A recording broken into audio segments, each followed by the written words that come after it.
Falo em 18 de dezembro, ontem à noite. O Senado da República, na esteira da Câmara dos Deputados, aprovou a tal de lei da dosimetria. O que é a lei da dosimetria?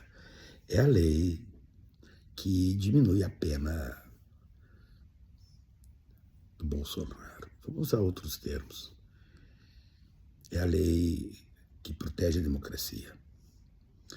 Ontem os caras reduziram o apenamento, ou seja, democracia para a maioria expressiva do Congresso Nacional, democracia não é nada.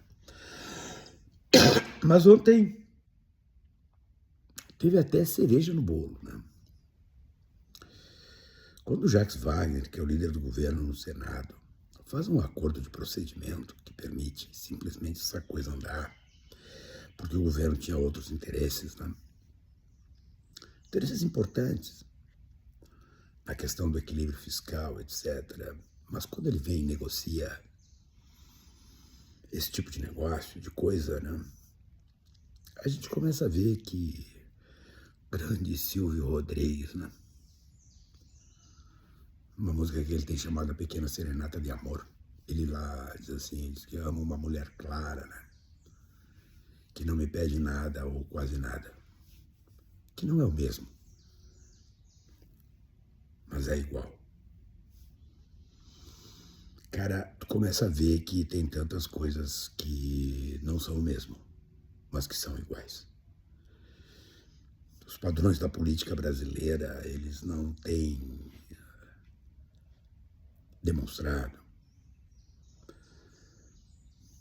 um tipo de solidez, um tipo de estruturação político-programática capaz de conduzir o país para um futuro estabilizado.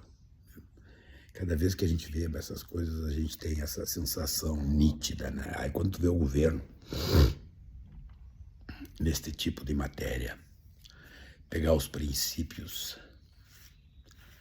ou também, fazendo uma outra citação, né? Jarbas Passarinho, o ministro da ditadura militar, né? Um cara muito preparado, muito preparado. Diz que quando foi chamado para assinar o AI-5, né, que endureceu a ditadura, ele olhou, ponderou e disse assim, viu que aquilo era uma bosta, que ia causar o que causou, e ele disse, com os escrúpulos, as favas, e assinou o ato institucional número 5. Pois ontem foi mais ou menos a mesma coisa, né? As favas com os princípios. Falo de democracia, falo do bem maior, né? Falo daquilo que me permite estar aqui dizendo o que estou dizendo. Quando os princípios começam a ser subordinados a interesses pragmáticos, as consequências são gigantescas, gigantescas. Vejam da onde nasce, por exemplo, as tais de emendas vinculativas, que é um troço totalmente inconstitucional, isso é completamente inconstitucional, mas está sendo mantida. Está sendo mantida, mas mantida por quem? Pelos três poderes da República, Judiciário, Executivo e o Congresso, que é quem as utiliza. Olha a consequência disso na gestão do país. Mas é assim, princípios, as favas. A política, ela não admite ingenuidades, não. Mas a política tem postulados que, se não forem obedecidos ou observados, leva à destruição de quem a faz, mais hoje, mais amanhã. E podem dizer que eu sou dinossauro, podem dizer o que quiserem dizer. Eu acho ainda que existem coisas que estão fora da mesa de negociação. Os princípios, do meu ponto de vista, não devem estar na mesa de negociação. Jamais. Reconheço também que existem determinados atributos que só os políticos têm.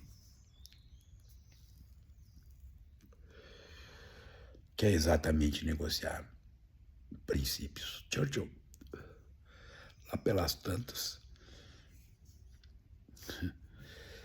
quando ele mandou dizimar tribos inteiras na África do Sul, jogando gás venenoso, mais ou menos disse a mesma coisa. As favas com os princípios. É o que precisa ser feito.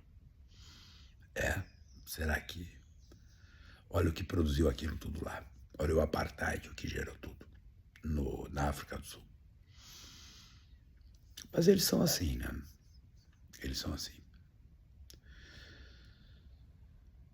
Evidente que quando tu acaba também subordinando e tentando subordinar todos os outros aos teus próprios princípios, tu vai produzir um elemento que na política se chama totalitarismo, que é a subordinação dos outros às normativas internas de grupos societais e religiosos. Porque a política passa a ser feita com fé. Fé não tem racionalidade, não tem capacidade, não se negocia a fé. Mas quando a fé adquire uma capacidade de subordinação de outras fés, os resultados são devastadores. A história está aí para mostrar. Está aí para mostrar. Vejam, por exemplo, a independência da Índia, quando depois, imediatamente após, se deu a divisão do país, né? Índia se cria o Paquistão, né?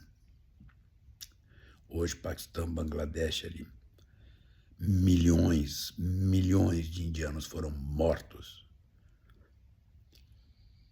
durante as marchas para o novo país muçulmano, o Paquistão.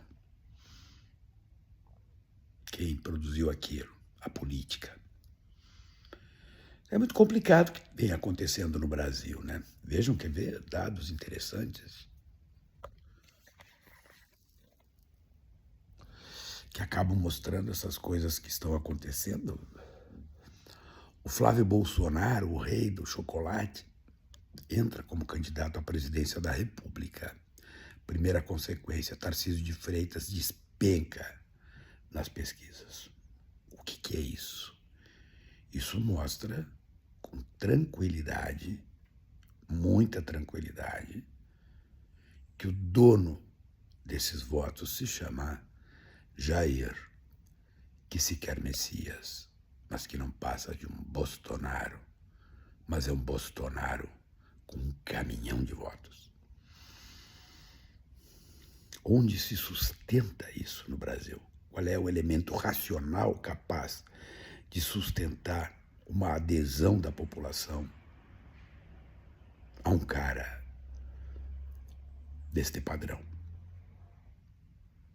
que é subterrâneo? Ele é grotesco, é intelectualmente debilóide, mas tem quase a metade da população brasileira ao seu lado. Então, o que o Senado fez ontem é deplorável. Pelo projeto, não, o projeto é só um móvel que mostra esta condição. Pela postura. Quando tu bota a democracia como moeda de troca, é porque nós estamos com muito problema. Olha o que se avizinha por aí a partir das políticas da extremíssima direita do Trump. Mas, terminando o ano, período de balanço, período de projeções. Lá na minha terra, tem uma expressão que diz assim: isso tudo acontece, mas eu sigo com a alma lavada e enxaguada, portanto, com a consciência muito tranquila de estar tentando fazer o que é correto. Não estou dizendo que o que não é o certo, estou dizendo que eu faço o que eu acho que é correto. Será que isso está sendo feito é correto para o Brasil? Eu tenho a rigorosa convicção que não. E encerro com o grande conselheiro Acácio. As consequências, elas vêm depois.